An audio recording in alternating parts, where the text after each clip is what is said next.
صحابہ نے نبی کی چاہت کو، نبی کی مرضی کو اپنی چاہت اپنی مرضی بنائی ہے، نہ کہ اپنی مرضی کو اپنی چاہت کو سامنے رکھا، اپنے خواہشات کو نبی کی خواہشات پر مار دیا ہے۔ نبی بس آپ اشارہ کرے قربان ہونے کے لیے ہم تیار، بس آپ اشارہ کرے مر مٹنے کے لیے ہم تیار، بس آپ اشارہ کرے اپنی جانوں کا نذرانہ پیش کرنے کے لیے ہم تیار ہیں۔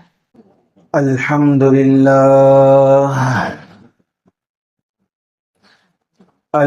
لله نحمده ونستعينه ونستغفره ونؤمن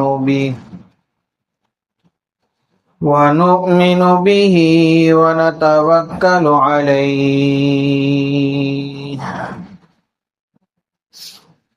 ونعوذ بالله من شرور أنفسنا ومن سيئات أعمالنا من يهده الله فلا مضل له ومن يضلله فلا هادي له ونشهد أن لا إله إلا الله وحده لا شريك له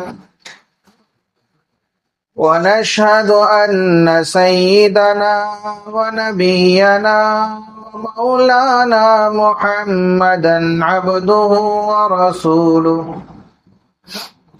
أما بعد فأعوذ بالله السميع العليم من الشيطان الرجيم بسم الله الرحمن الرحيم قل إن كنتم تحبون الله فاتبعوني يحببكم الله ويغفر لكم ذنوبكم والله غفور رحيم صدق الله مولانا العظيم وقال النبي صلى الله تعالى عليه وسلم لا يؤمن أحدكم حتى أكون أحب إليه من والده وولده والناس أجمعين أو كما قال النبي صلى الله تعالى عليه وسلم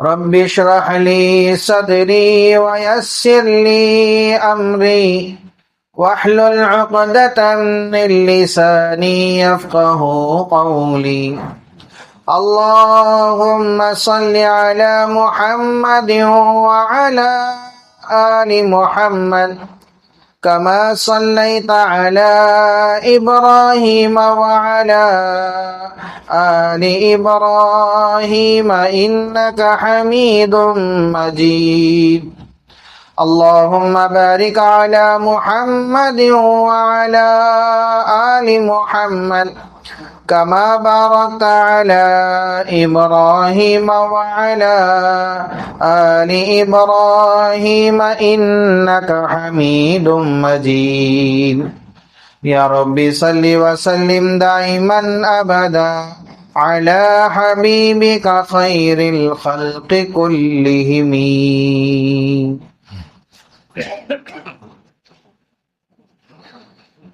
معزز سامعین کرام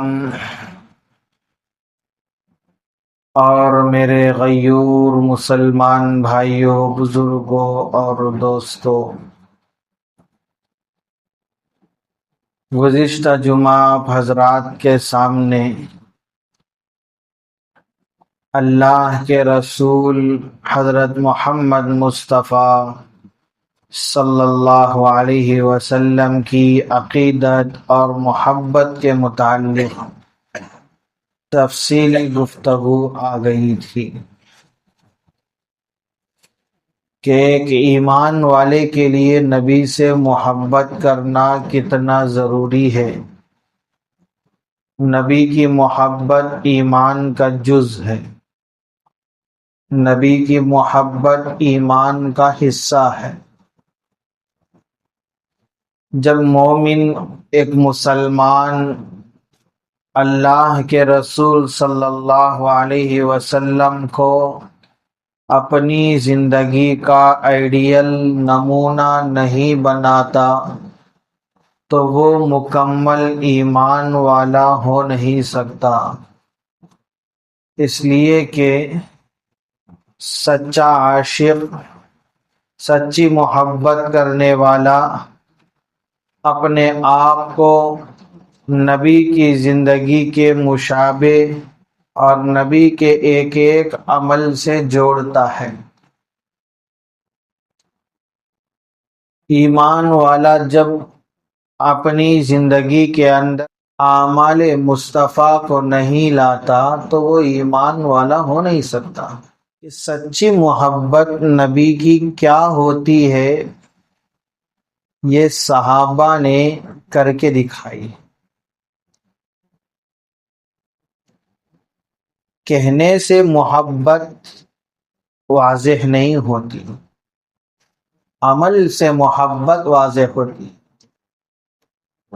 تو صحابہ نے ایک عملی نقشہ ساری دنیا والوں کے سامنے پیش کیا کہ دیکھو حقیقت میں عاشق رسول ہم ہیں،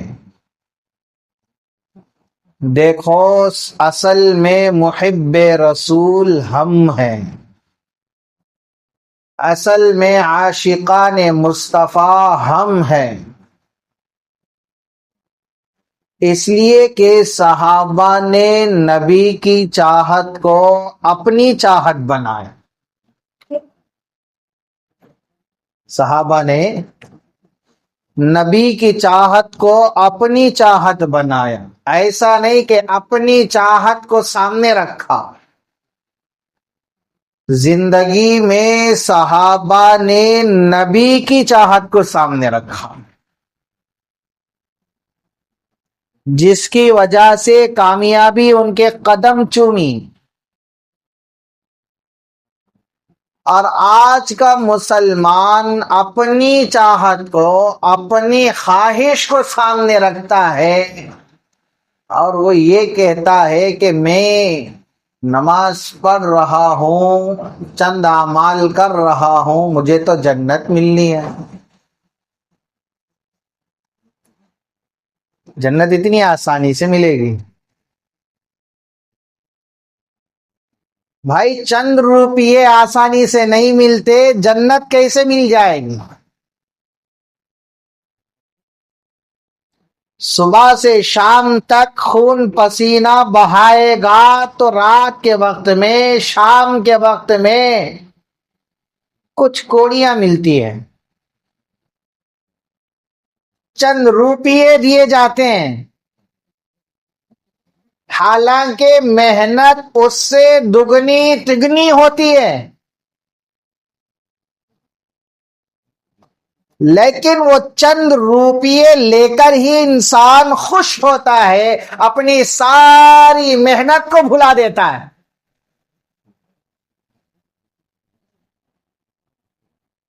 اور یہاں پر جیسی محنت دنیا کے لیے کیا تھا ویسی محنت آخرت کے لیے نہیں کرتا ہے۔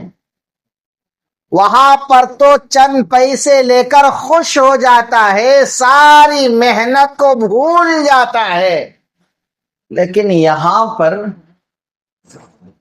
محنت تھوڑی کرتا ہے، ارادہ جنت کا،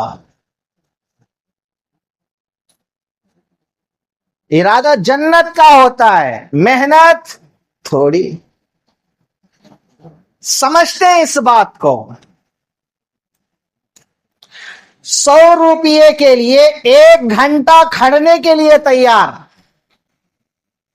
امام اگر تھوڑی سی رکعت لمبی پڑھا دے، بعد میں پوچھیں کیا امام صاحب اتنی لمبی رکعت پڑھا رہے ہیں، نماز اتنی لمبی کر دے۔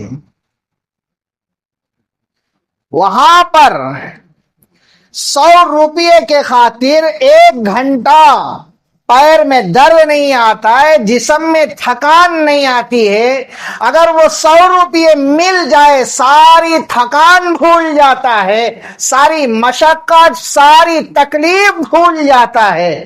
لیکن یہاں پر محنت تھوڑی کرتا ہے، وہ بھی ٹوٹی پھوٹی نماز، خالی مرغی جیسے ٹھونگ مارتی ہے ویسے سجدے مارتا ہے، اس کے بعد سینہ تان کر کہتا ہے کہ میں جنتی،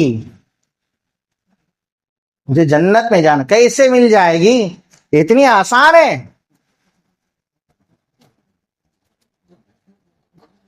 صحابہ نے دنیا کے اندر جنت کی سرٹیفکیٹ حاصل کی ہے، اللہ نے کہا رضی اللہ عنہم ورضوا عنہ،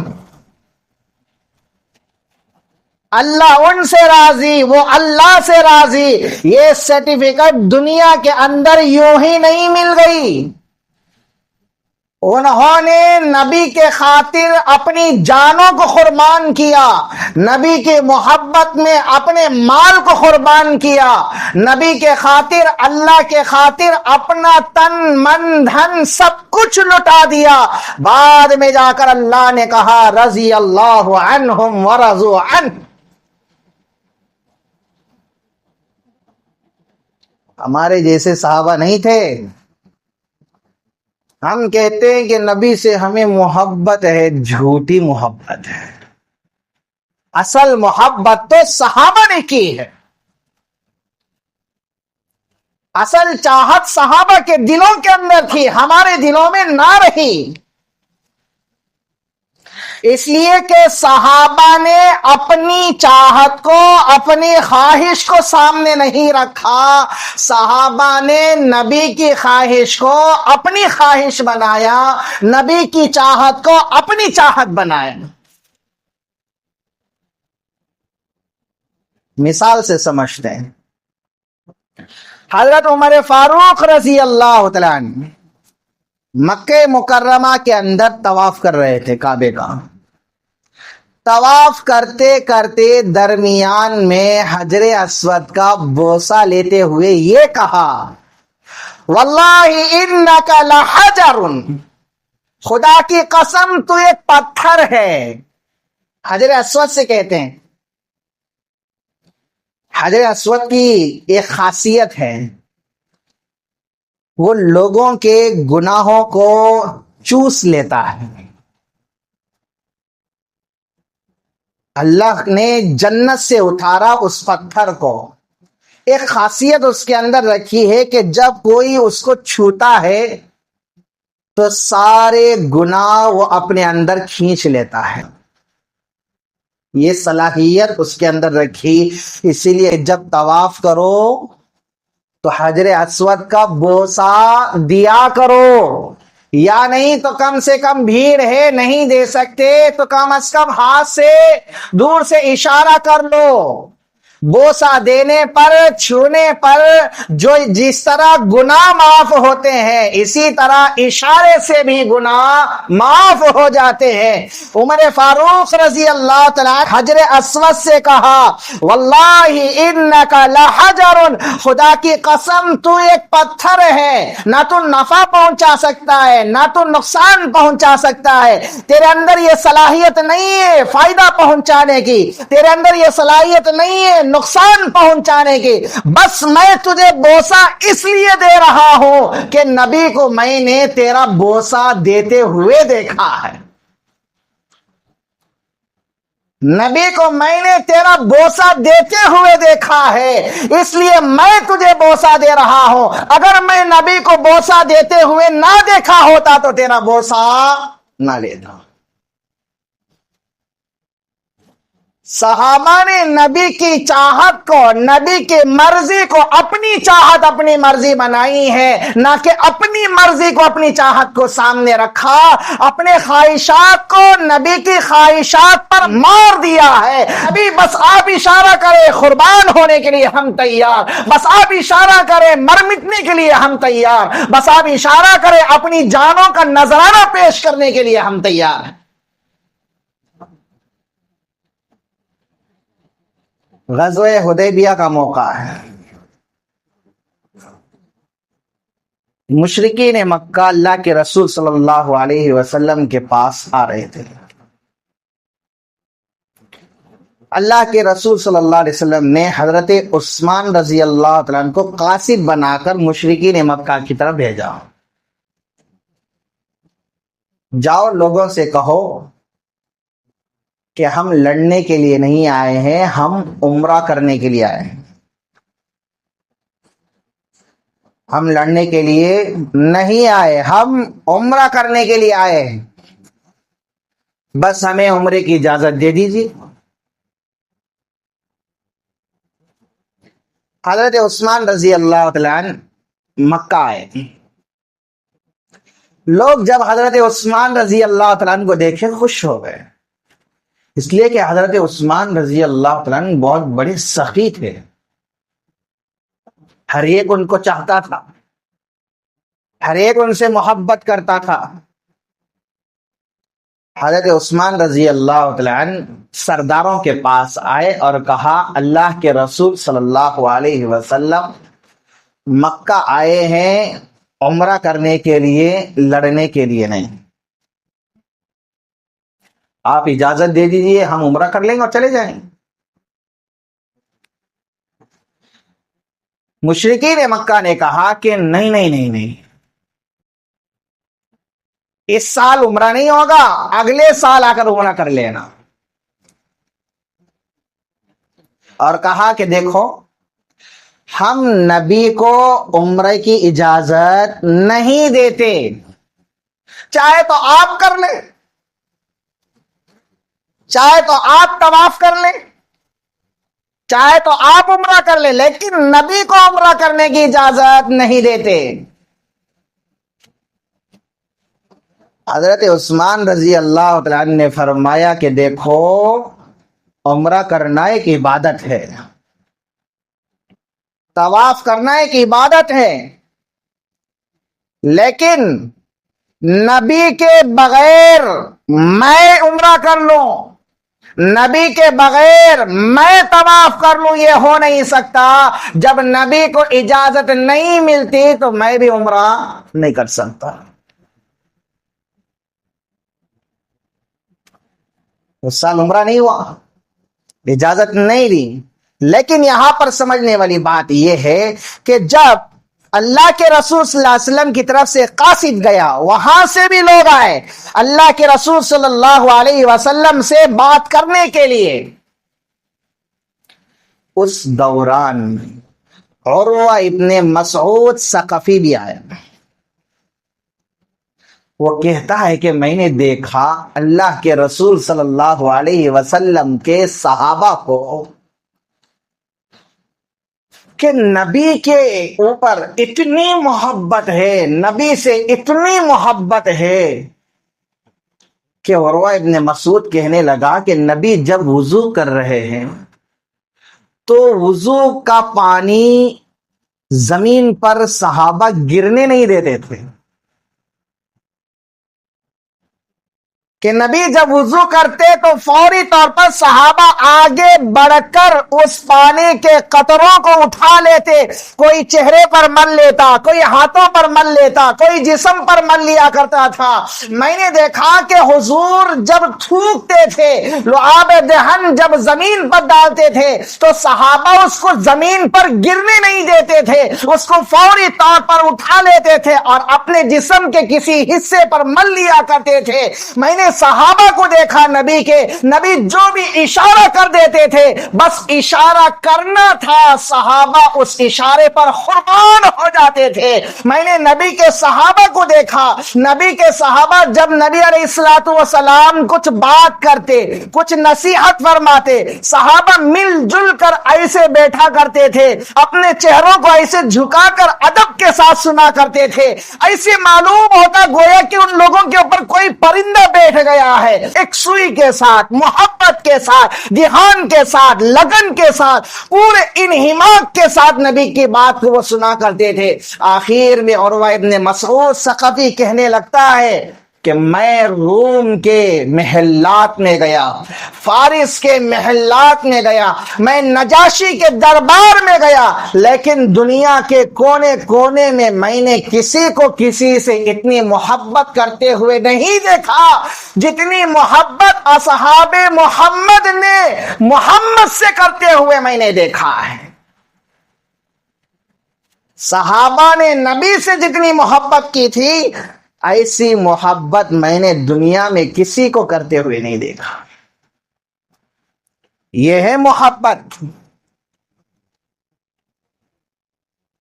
اللہ نے کیا کہا؟ لَقَدْ كَانَ لَكُمْ فِي رَسُولِ اللَّهِ أُسْوَةٌ حَسَنَةٌ۔ آئیڈیل کس کو بنانا ہے؟ نبی کو آئیڈیل بنانا۔ ہمارے آئیڈیل نبی ہیں، نمونہ نبی ہیں، سب کچھ نبی ہے، لیکن ہم نے طریقے کو نبی کے ہی چھوڑ دیا۔ عاشق وہ ہوتا ہے صرف نام پر سب کچھ قربان کر دیتا ہے، سب کچھ قربان کر دیتا۔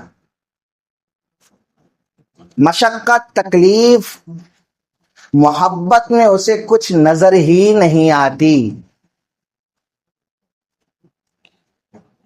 مثال سے سمجھیں، اللہ کے رسول صلی اللہ علیہ وسلم مکے سے مدینے کی طرف ہجرت کی، تو ہجرت کرتے وقت حضرت علی کو بلایا،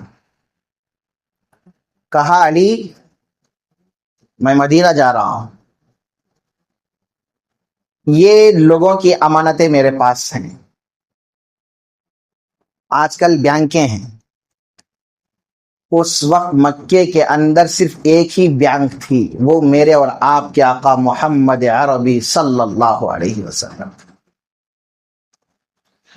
جتنا بھی بڑا دشمن کیوں نہ ہو، وہ اپنی امانت نبی کے پاس لا کر رکھتا تھا، اس لیے کہ ہر ایک کی زبان پر میرے آقا صلی اللہ علیہ وسلم کے متعلق یہ تھا کہ نبی امین ہے، امانت دار ہیں۔ امانتیں حضرت علی کو دے دی، یہ امانتیں صبح جس کی ہے سب کو پہنچا دینا۔ اللہ کے رسول صلی اللہ علیہ وسلم رات مدینے کی طرف ہجرت کر گئے۔ حضرت علی رضی اللہ تعالیٰ عنہ صبح سویرے لوگوں کی امانتیں لوگوں تک پہنچا رہے تھے۔ جب سب امانتیں پہنچا دیے، اب مدینہ جانے لگے، سواری نہیں، پیدل چل رہے ہیں۔ مکے سے مدینہ کوئی نزدیک راستہ نہیں ہے، بہت دور کا راستہ ہے۔ پیدل چلتے چلتے رہے، کبھی چلتے کبھی تھک کر بیٹھ جاتے، تھوڑی دیر آرام کر لیتے۔ حضرت علی رضی اللہ تعالیٰ عنہ کے پیروں میں ورم آ گیا، پیر سوج گئے، چلتے رہے، زخم لگا، پنڈلی سے خون بہنے لگا، پیر پھک گئے۔ جب مدینہ اس حالت میں پہنچے، اللہ کے رسول صلی اللہ علیہ وسلم حضرت علی کے پاس آئے۔ حضرت علی کی یہ حالت دیکھی کہ آنکھوں سے آنسو جاری ہو گئے۔ کہنے لگے کہ علی نے میرے خاطر بہت مشکل جھیلی ہے، علی نے میرے خاطر بہت مشقت اٹھائی ہے، تکلیف اٹھائی ہے۔ صحابہ کو یہ تکلیف نبی کی محبت میں کچھ نظر نہیں آتی تھی، یہ اصل محبت تھی۔ نبی کی چاہت ایسی تھی کہ نبی کی مرضی اپنی مرضی، نبی کی چاہت اپنی چاہت سمجھتے تھے۔ اللہ کے رسول صلی اللہ علیہ وسلم مدینہ تشریف لائے، تو مدینے کے اندر نبی علیہ الصلوۃ والسلام کے میزبان تھے حضرت ابو ایوب انصاری رضی اللہ تعالیٰ عنہ۔ اللہ کے نبی صلی اللہ علیہ وسلم ابو ایوب انصاری رضی اللہ تعالیٰ عنہ کے گھر میں ٹھہرے۔ ان کا گھر نیچے اوپر تھا. اللہ کے رسول صلی اللہ علیہ وسلم نیچے کے حصے میں ٹھہرے اور نبی کی چاہت تھی کہ مجھے یہاں پر ٹھیک ہے لگ رہا ہے، میں یہاں پر ٹھہروں گا. بہرحال حضرت ابو ایوب انصاری رضی اللہ تعالیٰ عنہ اوپر چھت کے اوپر اپنے بچوں کے ساتھ وہاں پر رہنے لگے. رات کا وقت ہوا، سب سو گئے. ایک آنکھیں کھلی ابو ایوب انصاری رضی اللہ تعالیٰ عنہ کی، نیند سے بیدار ہوئے، سوچنے لگے نبی نیچے کے حصے میں ہے اور میں اوپر ہوں، کہیں یہ بے ادبی میں شمار نہ ہو جائے. اس لیے سو نہیں رہے، کھڑے ہو گئے، ایک کونے میں چلے گئے، دیوار سے لگ کر پوری رات گزار دی، نہ بیٹھے نہ لیٹے نہ سوئے، بس اس خیال میں کہ کہیں نبی کی بے ادبی نہ ہو جائے. اب جب صبح ہوئی، اللہ کے رسول صلی اللہ علیہ وسلم سے کہا کہ اللہ کے رسول، میری خواہش یہ ہے کہ آپ اوپر کے حصے میں تشریف لے جائیں، اس لیے کہ میرا دل یہ گوارا نہیں کرتا کہ آپ نیچے ہوں اور میں آپ کے اوپر ہوں، کہیں یہ بے ادبی نہ ہو جائے. بہرحال اللہ کے رسول صلی اللہ علیہ وسلم نے اوپر کے حصے میں رہنے لگے. حضرت ابو ایوب انصاری رضی اللہ تعالیٰ عنہ اللہ کے رسول صلی اللہ علیہ وسلم کے لیے کھانا تیار کرتے تھے. اللہ کے رسول صلی اللہ علیہ وسلم کے پاس کھانا آتا، نبی علیہ الصلوۃ والسلام کھانا تناول فرماتے، اس کے بعد جو بچ جاتا تھا وہ واپس کر دیتے تھے. ابو ایوب انصاری رضی اللہ تعالیٰ عنہ کے پاس جب کھانا آتا تو وہ بچا ہوا کھانا ابو ایوب انصاری رضی اللہ تعالیٰ عنہ کھاتے تھے، اور برتن میں جدھر سے نبی کھائے ہوئے ہوتے تھے ادھر ہی سے کھاتے تھے. ایک مرتبہ ایسا ہوا، کھانا تیار ہوا، اللہ کے رسول صلی اللہ علیہ وسلم کے سامنے پیش کیا گیا. نبی علیہ الصلوۃ والسلام لقمہ اٹھائے، قریب لیے اور اس کو واپس رکھ دیا، کھانا بھیج دیا، کچھ نہیں کھایا. ابو ایوب انصاری رضی اللہ تعالیٰ عنہ دیکھیے کہ کھانا جو کا تو ہے، کچھ نہیں کھایا گیا. حیران ہو گئے، شاید نبی کو پسند نہ آیا ہو، کچھ کمی رہ گئی ہو.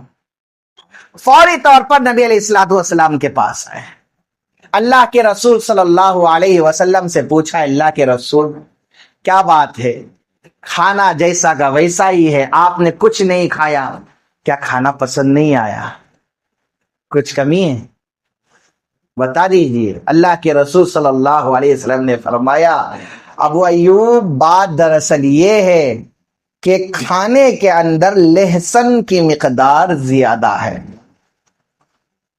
کھانے کے اندر لہسن کی مقدار زیادہ ہے، اس لیے لہسن کی بو آ رہی تھی، میں نے کھانا تناول نہیں کیا. ابو ایوب انصاری رضی اللہ تعالیٰ عنہ پوچھنے لگے، اے اللہ کے رسول کیا لہسن کھانا حرام ہے؟ وجہ بھی تو معلوم ہونی چاہیے کہ کیوں نہیں کھایا، کہ لہسن آپ کیوں تناول نہیں فرماتے، کیا لہسن حرام ہے؟ اللہ کے رسول صلی اللہ علیہ وسلم نے فرمایا کہ لہسن حرام نہیں ہے، بس میں نہیں کھاتا. کیوں؟ اس لیے کہ میرے پاس فرشتوں کا آنا جانا ہوتا ہے، فرشتے میرے سامنے آتے ہیں، بیٹھتے ہیں، ان سے کچھ باتیں ہوتی ہیں، لیکن لہسن کے اندر ایک بو ہوتی ہے، یہ بو، یہ باس فرشتوں کو پسند نہیں ہے، اس لیے میں کھانے کے اندر لہسن کی زیادتی استعمال نہیں کرتا. لہسن کی بو اگر آ رہی ہے میں اس کو استعمال نہیں کرتا. اتنا فرمانا تھا.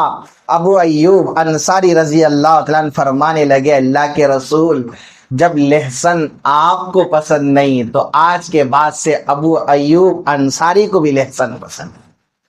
اس کے بعد پوری زندگی میں کبھی لہسن کا استعمال نہیں کیا. یہاں پر ایک مسئلہ سمجھ لیں کہ لہسن کے اندر بو ہوتی ہے. علماء کرام نے لکھا ہے کہ پیاز کے اندر بھی بو ہوتی ہے. کچی پیاز استعمال کر کے مسجد میں نہیں آنی چاہیے، کچی لہسن استعمال کر کے مسجد میں نہیں آنی چاہیے، اس سے بو ہوتی ہے۔ بعض لوگ کھانا جب مسجد میں کھاتے ہیں تو اس بات کا خیال بھی رکھنا چاہیے کہ کچی پیاز کھا کر جب مسجد میں نہیں آنا ہے تو کچی پیاز مسجد میں کیسے کھا سکتے ہیں، اس لیے اس کا بھی پاس و لحاظ رکھنا چاہیے۔ بہرحال ابو ایوب انصاری رضی اللہ تعالیٰ عنہ نے فرمایا اللہ کے رسول جب آپ کو لہسن پسند نہیں تو مجھے بھی پسند نہیں ہے، اس کے بعد پوری زندگی کبھی لہسن کا استعمال نہیں کیا۔ یہ ہے اصل چیز، نبی کی مرضی اپنی مرضی، نبی کی چاہت اپنی چاہت۔ انس بن مالک رضی اللہ تعالیٰ عنہ اللہ کے رسول صلی اللہ علیہ وسلم کے خادم ہیں۔ ایک مرتبہ ایک صاحب نے اللہ کے رسول صلی اللہ علیہ وسلم کو دعوت پر بلایا، نبی علیہ السلام دعوت میں گئے، دسترخوان بچھا ہوا ہے، کھانا رکھا ہوا ہے، سالن رکھا ہوا ہے۔ حضرت انس بن مالک رضی اللہ تعالیٰ عنہ فرماتے ہیں کہ میں نے دیکھا کہ سالن کے اندر کدو ہے۔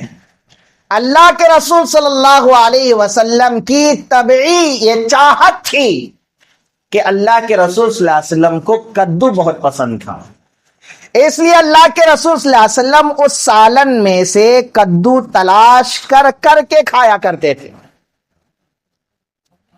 حضرت انس بن مالک رضی اللہ تعالیٰ عنہ فرماتے ہیں کہ میں نے نبی کی یہ چاہت کو دیکھا تو اس کے بعد سے میں نے ارادہ کر لیا آج کے بعد سے نبی کو کدو سے محبت تو انس بن مالک کو بھی کدو سے محبت۔ فرماتے ہیں کہ اس کے بعد کبھی بھی گھر کے اندر سالن پکتا تو ہر وقت سالن میں کدو ضرور ہوتا۔ یہ ہے نبی کی چاہت کو اپنی چاہت بنانا۔ اور آج ہم دیکھیں، ہم بھی اپنے آپ کو مسلمان کہتے ہیں، ہم بھی اپنے آپ کو ایمان والا کہتے ہیں، ذرا اپنے گریبان میں ہم جھانک کر دیکھ لیں کہ اس وقت سر سے لے کر پیر تک کیا ہمارا حلیہ، کیا ہمارا نقشہ ایسا ہے جو نبی کو پسند آ رہا ہو؟ کیا ہماری غذا ایسی ہے جو نبی کی پسند کے مطابق ہو؟ کیا ہمارا عمل ایسا ہے جو نبی کی پسند کے مطابق ہو؟ سچی بات تو یہ ہے کہ ہم نے آئیڈیل نبی کو بنانا ہی چھوڑ دیا ہے۔ ہم آئیڈیل کسے بناتے ہیں؟ کسے بناتے ہیں کہنے کی ضرورت نہیں، ہمارے سر کے بال خود اشارہ کرتے کہ ہم آئیڈیل کسے بناتے ہیں، ہمارے جسم کا لباس خود یہ اشارہ کر رہا ہے، یہ ثبوت ظاہر کر رہا ہے کہ ہم آئیڈیل کس کو بنا رہے ہیں۔ ہمارا چہرہ ہی یہ بتا رہا ہے کہ ہم آئیڈیل کس کو بنا رہے ہیں۔ ہم آئیڈیل اس کو بنا رہے ہیں جس پر اللہ اس کے رسول کی صبح شام لعنت برستی ہے، جو صبح سے شام تک نافرمانی میں گزارتا ہے، جو صبح سے شام تک کفریہ زندگی گزارتا ہے، جو صبح سے شام تک مشرکانہ زندگی گزارتا ہے، مشرکوں کی، کافروں کی، یہود و نصارہ کی مشابہت آج ہمارے جسم پر جھلک رہی ہے۔ اگر سچی پکی نبی سے محبت ہوتی تو چہرہ نبی جیسا آ جاتا، ہمارا لباس نبی کی چاہت کے مطابق آ جاتا۔ میرے بھائیو، سچے دل سے ہم سوچیں کہ نبی سے ہم کتنی محبت کرتے ہیں اور نبی کو ہم کتنے فیصد ہم چھوڑ دیے ہیں۔